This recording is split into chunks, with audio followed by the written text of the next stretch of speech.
Hello everyone, welcome to Kaizen Minds Academy, Improve Daily, Achieve Greatly।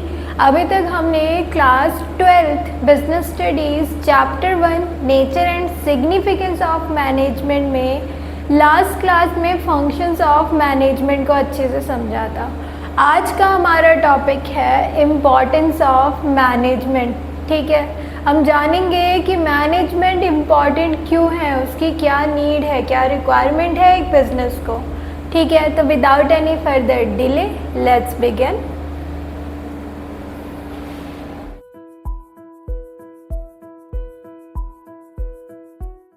Okay, तो देखो बेटा, importance of management. सबसे पहले मैनेजमेंट क्या होता है? Management is getting, it is a process of getting things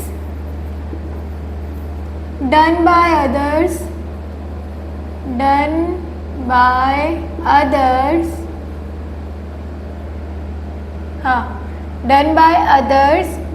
to achieve। क्या achieve करना है? क्यों हम दूसरों से काम करवा रहे हैं? ऑर्गेनाइजेशनल गोल्स, ताकि जो ऑर्गेनाइजेशन है उसके जो गोल्स है, उसका जो टारगेट है वो अचीव हो सके एफिशिएंटली, मतलब कॉस्ट एफिशिएंट, कम कॉस्ट से कॉस्ट लगा के, मतलब यूटिलाइजेशन, रिसोर्सेज का ऑप्टिमम यूटिलाइजेशन करके, एंड विद इन टाइम, मतलब इफेक्टिवली। यही था मैनेजमेंट। ठीक है, अब इस प्रोसेस को करने का इम्पोर्टेंस क्या है? अगर हम मैनेजमेंट करते हैं तो ग्रुप गोल्स को अचीव करना और आसान हो जाता है। हम अपने ग्रुप गोल्स को अचीव कर सकते हैं। जैसे for example, as a student आपको पता है आपके बोर्ड एग्ज़ाम्स होने वाले हैं। उसके लिए अगर आप अभी से टाइम मैनेज करके, रिसोर्सेज मैनेज करके पढ़ाई करोगे तो obviously you will do better than अगर आप लास्ट मिनट में पढ़ने का सोचोगे। ठीक है, तो मैनेजमेंट हमें गोल्स को अचीव करने में हेल्प करती है। ग्रुप गोल्स का मतलब हो गया ऑर्गेनाइजेशन के गोल्स को अचीव करने में हेल्प करती है, एक कॉमन डायरेक्शन देती है जिसमें ऑर्गेनाइजेशन में काम करने वाले सारे लोग या एक्टिविटीज़ एक पर्टिकुलर ही पाथ पर चले। ठीक है, जैसे फॉर एग्ज़ाम्पल अगर हमारा गोल है इस साल का टू इंक्रीज सेल्स बाय 20%, कि हमें अपनी सेल्स 20% से इंक्रीज़ करनी है अगर मैं एक मैन्युफैक्चरिंग फर्म हूँ तो अब क्या होगा? उस सेल को इंक्रीज़ करने के लिए जिन लोगों की ज़रूरत पड़ेगी, जो एक्टिविटीज़ करनी पड़ेंगी, उन सबको मैनेज करना, प्रॉपर प्लान करना, ऑर्गेनाइज करना, डायरेक्ट करना, कंट्रोल करना, ये सारी चीज़ें प्रॉपरली एक डायरेक्शन में होंगी अगर हम मैनेजमेंट करेंगे। तो नहीं करेंगे तो कुछ भी, कोई भी कुछ भी कर रहा है, ऐसे में तो गोल अचीव होगा ही नहीं, है ना। दूसरा है इंक्रीजेस एफिशिएंसी। अगर हमें पता है what to do, how to do, when to do, who will do what and how will we achieve the goal, अगर हमें इन सब क्वेश्चंस का आंसर पता है तो हमारी एफिशिएंसी इंक्रीज़ होगी।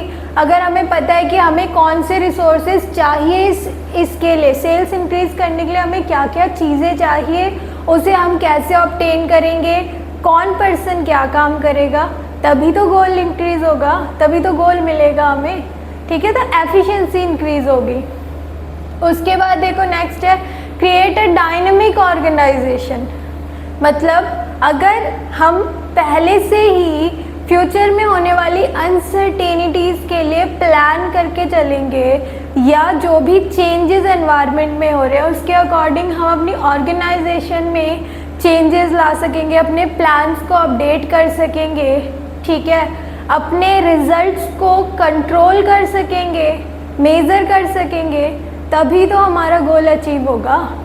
तो मैनेजमेंट के थ्रू हम क्या कर सकते हैं? एक dynamic organization, receptive to change organization बना सकते हैं। ठीक है, organization that is receptive to change. इसका सबसे बढ़िया और सबसे भयंकर एग्जाम्पल अगर मैं आपको दूं तो जैसे आप देखोगे नोकिया, एक टाइम में नोकिया के फ़ोन जो थे हाईली डिमांडेड थे, ठीक है।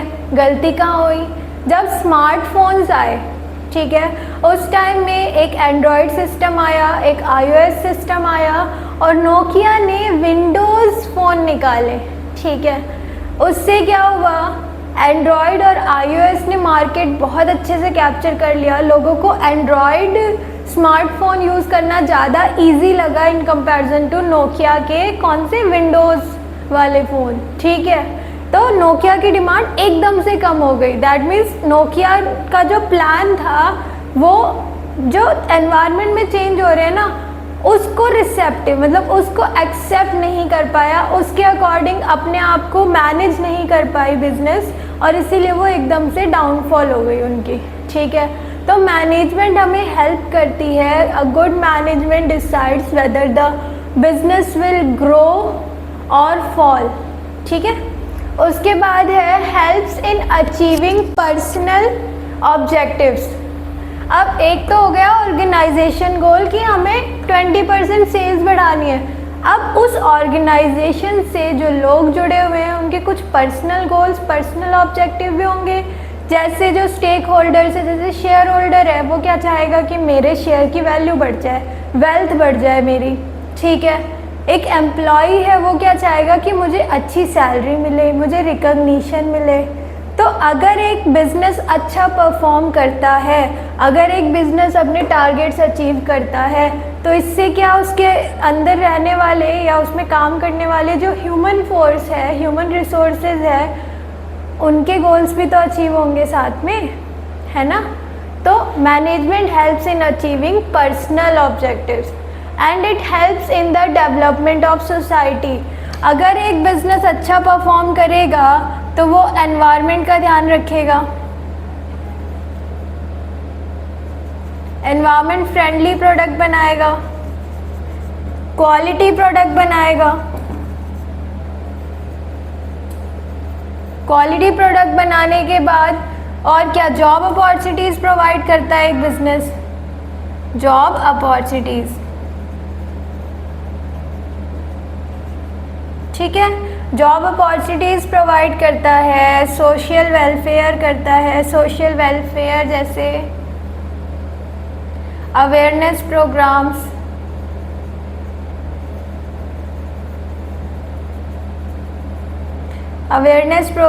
चैरिटी डोनेशंस, ठीक है। तो इससे क्या हो रहा है? सोसाइटी का स्टैंडर्ड ऑफ लिविंग इंक्रीज हो रहा है। ऐसे समझो कि एक शेड्यूल्ड एरिया था, एक बहुत ही पिछड़ा एरिया बोल देते हैं, ठीक है। एक ऐसा एरिया था जहाँ पे डेवलपमेंट अभी कुछ खास हुई नहीं थी। वहाँ पर अगर हम एक फैक्ट्री सेटअप करते हैं तो पहली बात वहाँ जो लोग हैं उनको एम्प्लॉयमेंट मिलेगी, दूसरी बात एम्प्लॉयमेंट मिलेगी, अर्निंग आएगी, तो उनका लिविंग स्टैंडर्ड इंक्रीज़ होगा। अब एक फैक्ट्री है तो उस फैक्ट्री के आसपास जो भी रिलेटेड छोटे मोटे बिजनेसेस होंगे वो ओपन हो जाएंगे, धीरे धीरे उस एरिया की डेवलपमेंट हो जाएगी। तो एक बिजनेस के चलने की वजह से, एक बिजनेस के मैनेज होने की वजह से उस एरिया की डेवलपमेंट हुई, लोगों का लिविंग स्टैंडर्ड बढ़ा, ठीक है। तो इस तरीके से एक बिजनेस सोसाइटी की डेवलपमेंट में हेल्प करता है। इसके अलावा बिजनेस जो टैक्स पे करता है उससे क्या होता है? जीडीपी, देखो मैं क्या लिख रही हूँ एक बिजनेस अगर अच्छा परफॉर्म करता है तो कंट्री का GDP, gross domestic product, country की नेशनल इनकम इंक्रीज होती है, ठीक है। तो सोसाइटी के डेवलपमेंट के लिए बिजनेस अच्छे से परफॉर्म करना चाहिए। और अच्छे से परफॉर्म कोई बिजनेस कैसे करेगा? जब वो मैनेज अच्छे से करेगा, ठीक है। तो these are the 5 points you need to consider and remember.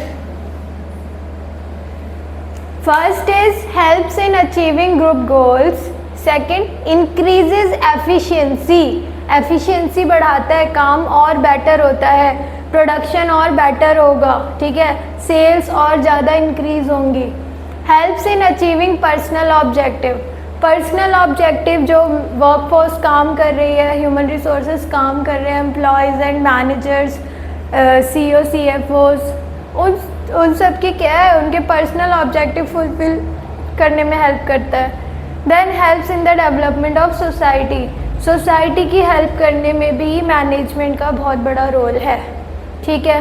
तो मैनेजमेंट क्या है पता चल गया, मैनेजमेंट की इम्पोर्टेंस क्या है पता चल गया।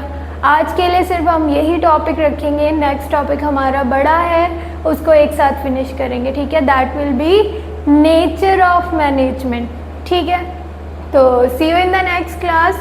If you have any doubt, any query, any question, you can drop it in the comment section. I will surely answer. That's it for today. Next class में मिलते हैं, बाय बाय।